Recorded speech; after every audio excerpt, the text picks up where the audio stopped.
بسم اللہ الرحمن الرحیم وبہ نستعین۔ مشاہدین کرام حضرات خواتین، السلام علیکم ورحمۃ اللہ وبرکاتہ۔ آج 18ویں تراویح یعنی 22ویں پارے سورہ فاطر کے اختتام تک کا خلاصہ پیش کیا جاتا ہے۔ نبی صلی اللہ علیہ وسلم کی ازواج کو جو اس وقت تنگی و عسرت کے زمانے میں بے صبر ہو رہی تھیں، اللہ تعالیٰ نے نوٹس دیا ہے کہ دنیا اور اس کی زینت اور خدا اور رسول اور آخرت میں سے کسی ایک کو انتخاب کر لو۔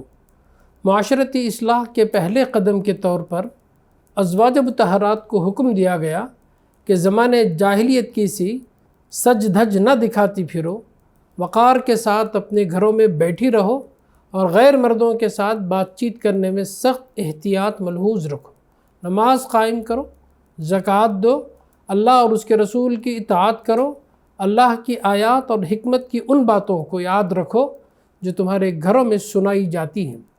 پھر مسلم معاشرے کو بالعموم اپنے کردار کی اصلاح انہی ہدایات کے مطابق کرنے کا حکم دیا گیا اور اعلان کیا گیا کہ بے شک جو مرد اور عورتیں مسلم ہیں، مؤمن ہیں، مطیع فرمان ہیں، راست باز ہیں، صابر ہیں، اللہ کے آگے جھکنے والے ہیں، صدقہ دینے والے ہیں، روزہ رکھنے والے ہیں، اپنی شرمگاہوں کی حفاظت کرنے والے ہیں اور اللہ کو کثرت سے یاد کرنے والے ہیں، اللہ نے ان کے لیے مغفرت اور بڑا اجر مہیا کر رکھا ہے۔ حضرت زینب رضی اللہ تعالی عنہ کے ساتھ حضور صلی اللہ علیہ وسلم کے نکاح کے سلسلے میں ان تمام اعتراضات کا جواب دیا گیا جو مخالفین کی طرف سے اس نکاح پر کیے جا رہے تھے۔ مسلمانوں کو ہدایت کی گئی کہ وہ زیادہ سے زیادہ اپنے آپ کو اللہ کی یاد میں مشغول رکھے۔ نبی صلی اللہ علیہ وسلم کے لیے نکاح کا خاص ضابطہ بیان کیا گیا۔ نبی صلی اللہ علیہ وسلم کے گھروں میں غیر مردوں کی آمد و رفت پر پابندی اور ملاقات اور دعوت کا ضابطہ دیا گیا، اور نبی صلی اللہ علیہ وسلم کی ازواج کے بارے میں یہ حکم کہ وہ مسلمانوں کے لیے ماں کی طرح حرام ہے۔ آخر میں تمام مسلمان عورتوں کو یہ حکم دیا گیا کہ وہ جب گھروں سے باہر نکلیں تو چادروں سے اپنے آپ کو ڈھانک کر اور گھونگھٹ ڈال کر نکلیں۔ منافقین اور اوباشوں نے جو افواہ بازی کی مہم برپا کر رکھی تھی اس پر زجر و توبیخ کی گئی۔ آخر میں اس عظیم عہد و امانت کی یاد دہانی جس کا اہل تمام مخلوقات میں سے صرف انسان کو بنایا گیا ہے، اسی عہد و امانت پر انسان کے تمام شرف کا انحصار ہے۔ اگر وہ اس کے حقوق ادا کر سکے تو اس سے زیادہ اونچا کوئی اور نہیں، اور اگر وہ اس میں ناکام ہو جائے تو پھر اس سے بڑا بدقسمت بھی کوئی نہیں۔ سورہ سبا مکی صورت ہے۔ اس میں ان اعتراضات کا جواب دیا گیا ہے جو نبی صلی اللہ علیہ وسلم کی دعوت توحید و آخرت پر اور خود آپ کی نبوت پر طنز و تمسخر اور بیہودہ الزامات کی شکل میں پیش کرتے تھے۔ اللہ تعالیٰ ہی ساری کائنات کی ہر چیز کا مالک ہے، تو لا محالہ اس کائنات میں جمال و کمال اور حکمت و قدرت اور صناعی و کاریگری کی جو شان بھی نظر آتی ہے اس کی تعریف کا مستحق وہی ہے۔ اس دنیا کی ساری نعمتیں اسی کی بخشش ہے، اور اسی طرح آخرت میں بھی جو کچھ ملے گا اسی کے خزانوں سے ملے گا، اس لیے یہاں اور وہاں بھی وہی تعریف کا مستحق بھی ہے اور شکر کا بھی مستحق ہے۔ اس کا علم ہر چیز کا احاطہ کیے ہوئے ہے، اس وجہ سے نہ کسی کا کوئی عمل اس سے مخفی رہے گا، نہ کوئی کسی کو اپنی باطل سفارش سے چھڑا سکے گا۔ جو لوگ یہ سمجھتے ہیں کہ آخرت نہیں ہے وہ سخت گمراہی میں ہے۔ آخرت ایک حقیقت اور خدا کی صفات کا لازمی تقاضا ہے۔ اسی سلسلے میں حضرت داؤد، حضرت سلیمان علیہ السلام اور قوم سبا کے قصے اس غرض کے لیے بیان کیے گئے ہیں کہ تمہارے سامنے تاریخ کی یہ دو مثالیں موجود ہیں۔ ان دونوں مثالوں کو سامنے رکھ کر خود رائے قائم کر لو کہ توحید و آخرت کے یقین اور شکر نعمت کے جذبے سے جو زندگی بنتی ہے وہ زیادہ بہتر ہے، یا وہ زندگی جو کفر و شرک اور انکار آخرت اور دنیا پرستی کی بنیاد پر بنتی ہے۔ نبی صلی اللہ علیہ وسلم کو پوری دنیا انسانیت کے لیے بشیر و نذیر بنا کر بھیجے جانے کا تذکرہ کیا گیا۔ منکرین کے انکار کا اصل سبب بیان کیا گیا کہ اس دنیا میں جو مال و منال اور جاہ و جلال انہیں حاصل ہے اس کو وہ خدا کے منظور نظر ہونے کی دلیل بنائے بیٹھے ہیں، اور سمجھتے ہیں کہ جس طرح اس دنیا میں وہ کامیاب ہے اسی طرح آخرت میں بھی وہ فائز المرام ہوں گے۔ حالانکہ اس دنیا کی نعمتیں اللہ جس کو دیتا ہے آزمائش کے لیے دیتا ہے، وہ اسے پا کر خدا کا شکر گزار بندہ بنتا ہے یا ناشکرا۔ آخرت میں اس کے ساتھ اللہ کا معاملہ اس کے عمل کے مطابق ہوگا۔ سورہ فاطر مکی صورت ہے، اس میں بتایا گیا کہ شکر کا حقیقی سزاوار اللہ ہے، وہی آسمانوں اور زمین کا خالق ہے۔ اسی نے فرشتوں کو وجود بخشا اور ان کو اپنی حکمت کے مطابق جن صلاحیتوں اور قوتوں سے چاہا بہرہ مند کیا ہے۔ تمام زور اور فضل خدا ہی کے اختیار میں ہے۔ وہ بخشنا چاہے تو کوئی اس کی بخشش کو روک نہیں سکتا، اور اگر وہ روکنا چاہے تو کوئی اس سے دلوا نہیں سکتا۔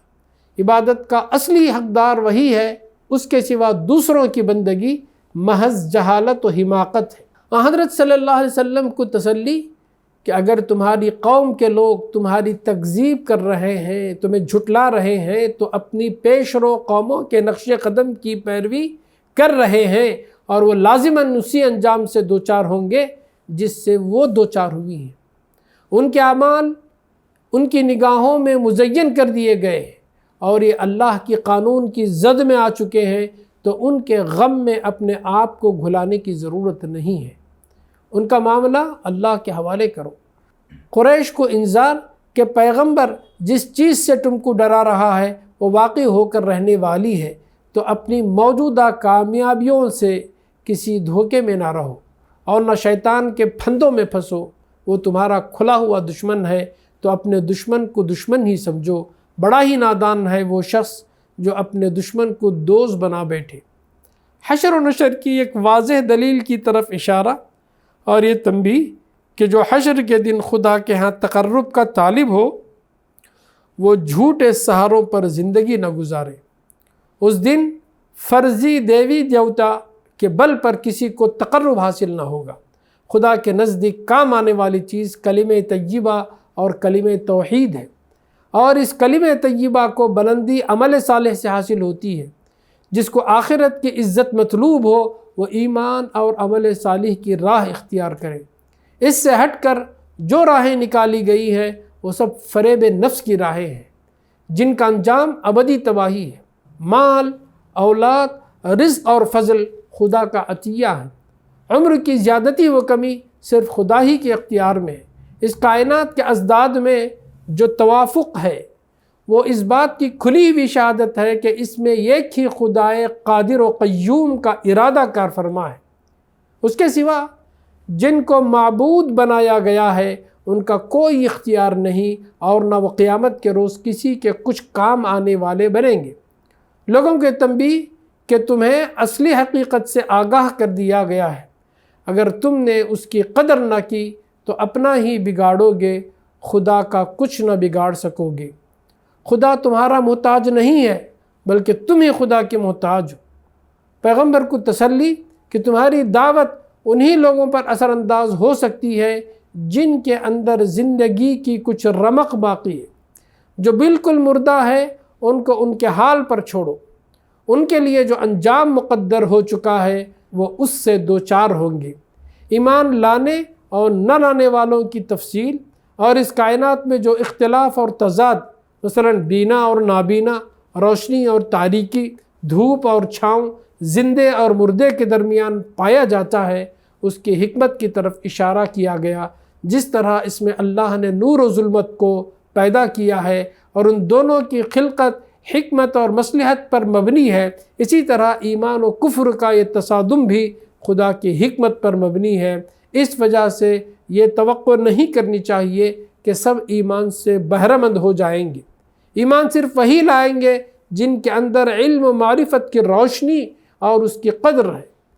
ان علماء اہل کتاب کی تحسین جو بگاڑ اور فساد کے باوجود اللہ کی کتاب پر قائم ہیں، اور اس بات کی طرف اشارہ کہ جس طرح ان کو تورات پر قائم رہنے کی سعادت حاصل ہوئی، اسی طرح قرآن پر بھی ایمان لانے کی ان کو سعادت حاصل ہوگی۔ تورات کے بعد اس قرآن کی صورت میں اللہ نے امیوں پر احسان عظیم فرمایا ہے کہ اس کے ذریعے سے اس نے ان کو دنیا کی امامت بخشی ہے، بشرط یہ کہ وہ اس کی قدر کرے۔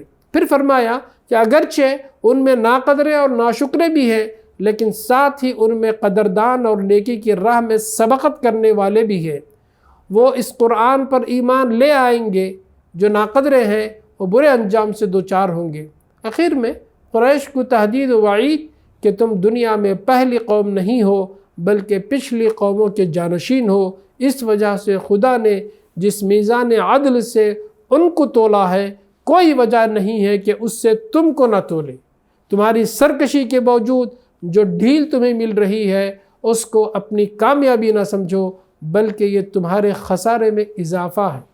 قریش کو یاد دہانی کہ رسول کی بعثت سے قبل تم اس ولولے کا اظہار کیا کرتے تھے کہ اگر تمہارے اندر کسی رسول کی بعثت ہوئی تو تم دنیا کی سب سے زیادہ ہدایت یافتہ قوم بنو گے، لیکن جب رسول آیا تو رات دن اس کے خلاف سازشوں میں تم سرگرم ہو اور خدا کے اس قہر کو دعوت دے رہے ہو جو رسولوں کی تکذیب کرنے والوں پر ہمیشہ نازل ہوا ہے۔